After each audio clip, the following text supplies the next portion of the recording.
Welcome everybody to # a Real Talk podcast. This is where we bring you inspiring, motivating and empowering content to take your life to the next level. But obviously every week on a Monday we do a GenInvest Takeover, and this is where I bring my special friend and a good guest to the show, Mr. David Muir. Now if you haven't seen David before, I can't get my words out today, so forgive me.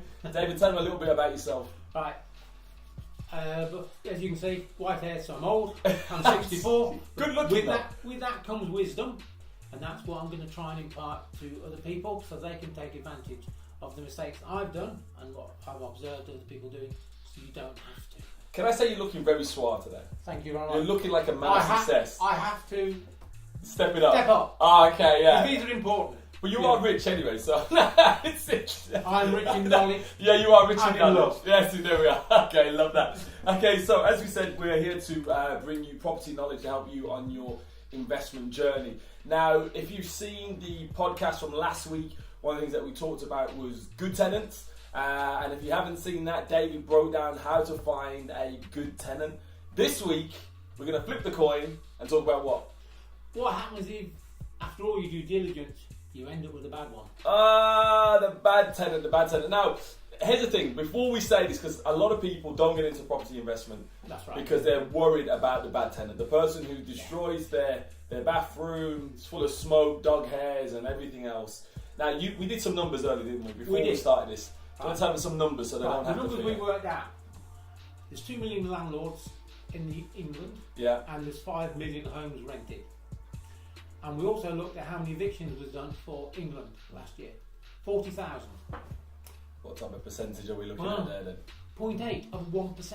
Wow. So 0.8. 0.8. Oh, okay. So that's not a lot. No, so it's not really a problem at all. No. Okay. So when you look at it like that, you think, what's all this crying about? Yeah. People being evicted by horrible landlords. Yeah. What you have to remember, a landlord's in it, it's a business. It's not a charity, it's a business. They're there to make money, right? So they're not going to kick somebody out who's paying the rent. 100%. Right? Unless they're not paying the rent or they're causing more damage and costing more than the rent is providing. That's what you have to understand. That's what we're going to If you get to that point, there's 2 routes you can go. If you don't really want to get rid of your tenant, but you want to bring him back on track, you can do what's called a fault notice, which is a Section 8. Section 8, fault. Which is basically, you're telling the tenant it's your fault, I want a remedy, and you go through and tell them. It could be the rent, it could be antisocial behaviour, it could be damage, anything like that. Oh, okay. Right. But if you do want your property back because they're not paying you the rent, or they've had an antisocial order against them, or criminal activities, then you use the Section 21. Section 8. Section 8, which and is a fault-based possession notice. Oh, okay. And a Section 21. And a Section 21 is basically, I want my property back and I'm not telling you why. Oh, okay. Now, obviously, we'll go into what both of those things mean. Yeah. But I just want to say to you, I've probably been investing now, oh my gosh, probably about 10 years plus. And I have had some excellent tenants. And when I say excellent, people who have put in wooden floors, put artificial grass down, like things that are way above that I probably wouldn't do my own house. Okay, so it's some incredible tenants, but I have also had tenants that haven't paid. But I've also had tenants as well who haven't paid only because they lost their job. Yeah. But as soon as they got their job back, they paid me all the bit of arrears as well. So I would say, based on that percentage, I would say probably like 10% of all the rental issues, all the rents, I probably had 10% that have been a problem, which is a small percentage for all the good that has happened. Through our letting agency, we've been going 11 years. We personally have never actually evicted anybody. How amazing is that? Now, that's not because we're scared. Yeah. It's because people do have problems, and you work with them. You work through them. Yeah. If you can work through them and you can help them, that's great. If not, you help them by sort of allowing them to leave the contract early. Yeah. There's no point holding them to a contract they can't pay. Can't afford. Yeah. So 100%. we make it so they can leave early with the landlord's permission. Yeah. It's in his interest as well, and they get a good reference because we stop it before it gets too bad. 100%. Yeah. So it's about working with your tenant, not just going, I don't like the colour of the wall you painted. I'm going to evict you. No. And people do fall on bad times. Yeah. You know, it can happen to it's happened to me. I know lots of friends. We've friends just recently had a redundancy. Yeah. Right. Not their fault. It may not kick in for a bit. Yeah. But when it does, it can cause problems. Not just because they've lost their job, but because of stress, strain. Yeah. Yeah. On the family, the children, the wife, everything. So all these things do cause all these things. If they've committed to booking a holiday already, and they're going to lose their job. Yeah. You know, I have some sympathy. But at the end of the day, they do have to pay the rent. Yeah. You've got to put the roof over their head. And I've got to say that as well, because I'd say, as a landlord, there's one thing that has frustrated me, is that tenants feel that they can pay everything else but the landlord. Yes. And there's a myth, It's a cheap loan. Because the thing is, I think there's this myth that all landlords are millionaires. Yes. And that's not the case. If you looked at those numbers on there, it says that there was 2 million landlords and 5 million properties, which means that most landlords have about 2 properties. Yes. And most properties are only given about £200 to £250 cash flow per month. Yeah. So that's £500. So nobody's getting rich on £500 a month. No. So when you don't pay that landlord, actually they're just everyday working people trying to take care of their pensions and things like that. So a lot of them are accidental landlords. Yeah. Their mum has died. Yeah. What do they do with the property? They may still have some emotional attachment to it. Yeah. Don't want to get rid of it. So they'll come to people like us and they'll say, what can I do? We'll 100%. advise them, we'll rent the property. Yeah. Then they suddenly think, alright, it's not making a lot, but it's something, and the property's going up in value. Might as well keep it. I'll keep it, Yeah. go towards my pension, or I might leave it to the kids. Yeah. You know, they've got something there, but it's not big business. They're not there to sort of take the last penny and the last drop from every tenant. No, 100%. A lot of them just want to provide a decent home. What Yeah. they would live in actual fact, most of them have lived in that house Yeah. as a child. Yeah. So, you know, so they do have sympathy, but tenants have got to understand. They've got to tell us and tell their landlord before it gets too bad. It's no good being 4 months behind in the rent and keep blagging. And I think that raises a good point before we get on to section 1, is actually have a good relationship, especially for those tenants who are not, landlords who are not using an agency. Yes. Have a good relationship. Like with my tenants, you know, I do a lot myself. I have the time and I wanted to understand it. So I do a lot myself. But there are times if the property's far, like we have something up north, I do use an agency. But those that are local, and I know them, I get to know them, their situations. They'll tell me, like we've had one tenant recently who's had to move out, and luckily we were able to move into one of our other properties. Well, her partner was getting violent. You know, so it does happen. Yeah, if you get a good relationship with them, they'll tell you what's going on. So you know, in the main, once again, most tenants are brilliant. Yes. So if you do have that bad tenant now, and for whatever reason they've destroyed your property or they're not paying the rent, you mentioned a Section 8 and a Section 21. Yeah. So inform us again, what is a Section 21? What does that actually mean? Right, Section 21. Yeah. It basically is an order that you ask the court to agree on. You can evict your tenant. It's a no fault, right? Yeah. It's all the prescribed forms, so it has to be done on proper paperwork, it has to be done to a proper thing, and you've got to make sure you have done certain things beforehand. If you haven't done the things beforehand, if you haven't given them a gas certificate before they move in, and you haven't given them the right to rent form, and what's the right to rent form? Right. So the gas certificate, most people understand. Every year you have to have it, and we'll do videos like this that tells you a checklist. But right to rent. What's the right to rent? The government brought in that landlords don't have to be border patrol people. Yeah. We have to make sure you have the legal right to remain in this country and to live in this country, right? So people have to check that they've got to do paperwork, passports and everything else. If you are of a different country to this, you have to prove you have a visa, so you can stay here, either for a limited period or indefinite. It's stupid in a way that if you can't prove you live here, and that can be your nan, right? Who's never been abroad, doesn't have a passport, probably doesn't know where a birth certificate is. She can't rent. It's a lot harder because they can't prove they belong here. Yeah. You know. Okay. So that's what landlords have to do. You have to check they have the right to live here. Brilliant. Once you've done that, next stage is to make sure you give them the right paperwork. The right paperwork is your gas certificate, which proves that the gas installation in the property is fit and safe. Yeah. you also got to make sure that that is delivered before the move-in. There's been a case just recently where it was issued later on in the day after they moved in. Oh wow. They cannot now evict on a Section 21 forever. It's not a case of... That's crazy, isn't it? You've also got to make sure they have their deposit certificate. Yeah. Right. Now, you can either keep it yourself and put it into an insurance-based one, or you can give it into a custodial. There's fors and against on both of them. Whichever one you choose, make sure that your tenants have the certificate. That says where their deposit's being kept. Where their deposit is and how much. Right. And once again, we'll go into details on all those as well. Once you get all those basics in place, yeah, then you can start looking to fill in the form for Section 21. Now, when can you issue a Section 21? Right. Can you, so someone moves in on, I don't know, 2 months into the property, and you notice there's an issue, or they haven't paid for the 3rd month. Can I serve a Section 21 then? Or? Right. You can't issue a Section 21 within the first 6 months of a contract. Right. And you can't issue one within 4 months and 1 day. Right. Okay. So after basically 4 months and 1 day, you can issue it, right. But it can't take effect until the end of the fixed term. Right. Oh, okay. Right. So that's why be conscious about how long you're signing someone up. Yeah. So you'll see people sign up for 12 months. 12 months is fine. Yeah, and 6 months. 6 months. Remember, 6 months doesn't give you as a landlord much security. Yeah. Because if they leave in 6 months, you're now paying to clean the property again, probably re-advertise it. Yeah. Your time doing the viewings or an agent's time. 12 months, not so bad.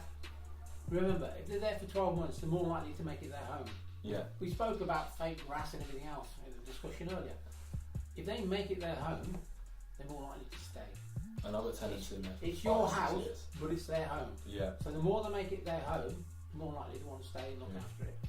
Yeah. And that's an important thing. Because if they look after it, you won't be using Section 21. Yeah. Yeah. 100%. Right. So the Section 21 then, is that something that you've been applied to the courts? Or right. what's that process? Right. You fill it in. Yeah. So all this legal jargon and stuff, yeah. Stuff that you need to know. But once again, don't get bogged down by all this. What we're trying to do is just give you an overview. Tell you how much jargon there is. Look. Yeah. There's loads of it. Basically, Section 21 is a failure on both parties to agree to a contract. That's what it will be. Right? It's a Section 6, Form 6A. That's what you have to fill in. You make sure you've got all your bits to go with it, and then you apply to the courts. The notice has to give them 2 months. It's a 2 month notice period. So, for a landlord, from 0 to 2 months, your notice is in force. Yeah. If you apply to the courts, it can take another 2 months to get a court hearing. Okay. If you get granted your order, then you ask for a bailiff, that could be another 2 months. So you're up to 6 months now. Wow. Right? And then after that, you've got to put the property right and everything else. So, if you're going to do it as quick as you can, and make sure you get it right.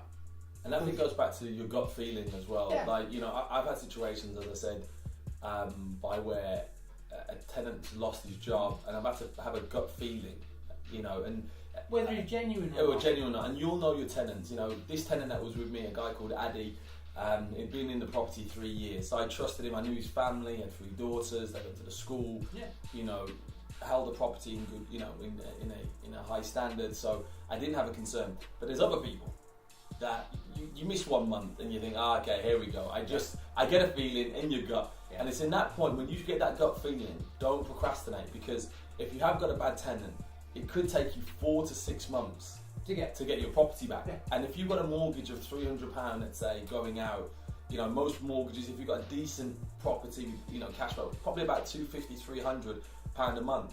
That's a lot of money out. Because don't forget, you've still got council tax that you've got to pay, building insurance, and things like that. They're all mounted. It's all mounted. Yeah. So get that Section 21 in. Get that Section 21 in. Go through the courts. Get them evicted, and just carry on with life. Yeah. Don't sit and worry about it. If you're a tenant, my advice to you is, as soon as you know you've got a problem, tell your landlord or your letting agent. It is so important to get them on your side. Yeah. Because if you don't want to leave, and you know you can rectify it, the more you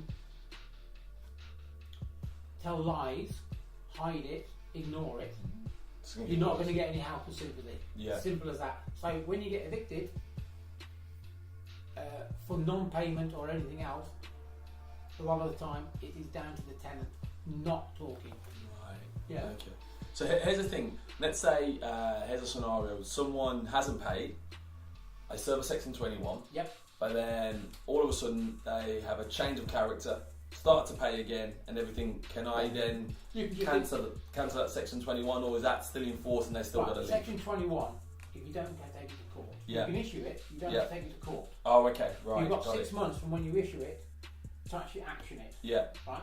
So Section 21 is basically something you put through the letterbox to them and say, look, I'm issuing you Section 21. Yeah. It's at the end of this contract you've got 2 months to get out. Yeah. Right. Fine.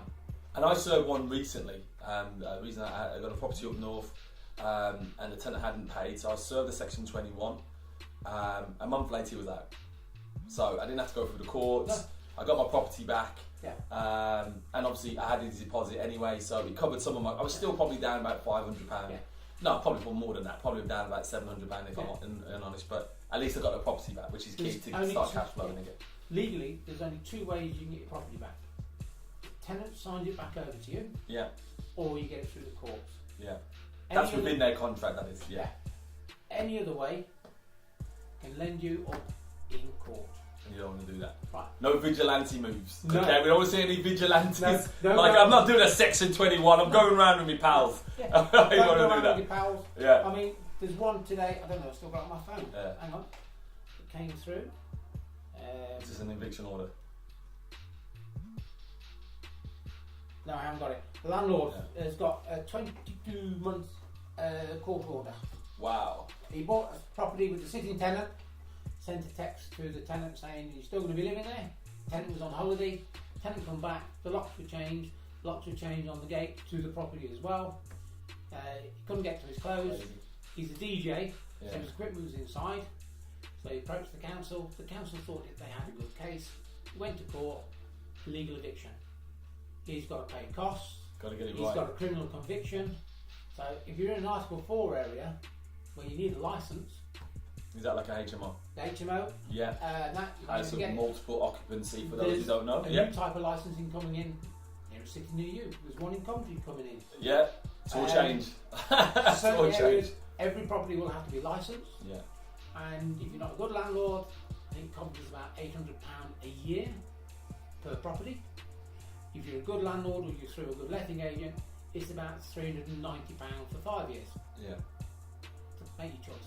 So the thing is, and this is an important thing, that if you're getting into properties, the one thing that you have to be mindful of is things are changing all the time. Like almost every couple of months. It's not even that way. Yeah, so it's new legislation. We've got new legislation. Every landlord's going to belong to a redress scheme. Yeah. If you keep the deposit yourself, you're going to have client money protection. You're going to have a client bank account. Yeah, it's forever changing. Yeah, so it's not always for the good for the landlord. Yeah. And no matter what anybody tells you, the only person that ever pays for this is the tenant in some way. Increased rents, whatever. It's the tenant. Tenant always pays. So, and this is something to be mindful of as well, is that there will be obstacles to your property investment, but there are ways over it. Yes. So don't be fearful. I see a lot of people coming out of the market now, and a lot of landlords, especially like landlords who've got one or two. Okay, look, these things aren't here to deter you. Go back to, if you look at the list of the richest people, okay, in the UK, a lot of them in the top 20 are still property investors or have properties. Yeah. So it's not, what we're trying to do is give you so much knowledge that you don't have to be fearful. Yeah. Thing to remember. Yeah. You don't know who is a landlord. Yeah. You don't know where they are. Yeah. But there's plenty of places out there. There's property meetings you can go to. £20, £15. Yeah. You can go and talk to other people that are in property. They will help you. Yeah. They're not out there to stab you in the back because you might take a property. Believe it or not, a lot of landlords are very knowledgeable, and they will share their knowledge with you. They will help you in your local area. Yeah. Perfect. Tenants have shelter and they have the council. Landlords don't really have that. So we have each other. Yeah. Our little community. One tip I would give you. Yeah. If you are going through an agent, ask them about property, property insurance about making sure that you get paid, rent guarantee. Yeah, I didn't do that, and I'm so gutted now. And the thing is, the minimal payment I would have made, you know, I've lost out, as I said, a decent amount of money. But if I had done I can only speak for our agency. Our landlords are offered it. It's £150 for the year. It's on the property, not the tenant. So the property tenant leaves after 6 months. You haven't wasted it; it's still there. But what it gives you is, after the first 31 days they haven't paid, you make a claim, they pay back to day one, sort of thing. But the beauty of it is, they start the process for evicting them. They pay the court costs because they're not going to keep paying the rent. Yeah. They're going to get that tenant. Love that. So they pay for it. Yeah. So £150 average cost for court. Can mount up. Yeah, can mount up. Depending on what defence you've got to go. Awesome. Yeah. So look at it as a cost of doing business. Yeah. But a way of saving money. See, this is it. You may never need it. Yeah. But it's there. It's there. So look, you know, thank you, Dave. Once again, incredibly informative. Okay, I think you've excelled yourself in the first video as well. I think it's the whole in it. I think you're looking sexy today. Right. What I would say, anybody who's seen this, who've got any questions, who'd like a bit more knowledge, get in touch. Yes. Well, one of the any questions that you have, we can feed it back into another video. Yeah, 100%. Like, there is so much for you to learn. So as you said, if you have something in particular, as David said, you know, email us. You'll see at the bottom there is the info at gen-hope.co.uk. Email. You know, we want to give you as much knowledge as possible. You know, that's our real desire. Our real desire is to help as many people move from being consumers to investors and get rid of that fear. So really, really good. Any final points before we close off? Yeah. Don't worry about it. Get on, mate. Live your life and help other people live a life in a nice property. Love that. So thank you for joining us. Make sure that you subscribe. Go on to SoundCloud, iTunes, and also GenHope TV on YouTube, where you get all these videos. So make sure you subscribe. We're going to be here every Monday bringing you these videos, bringing you more and more content. But make sure to check out Tuesdays as well, where we have Bucky, who will be going through actual properties and walking through properties, what you should be looking for, what you should be doing as well. So make sure to subscribe, and we will see you soon. Cheers. Bye-bye. Bye now.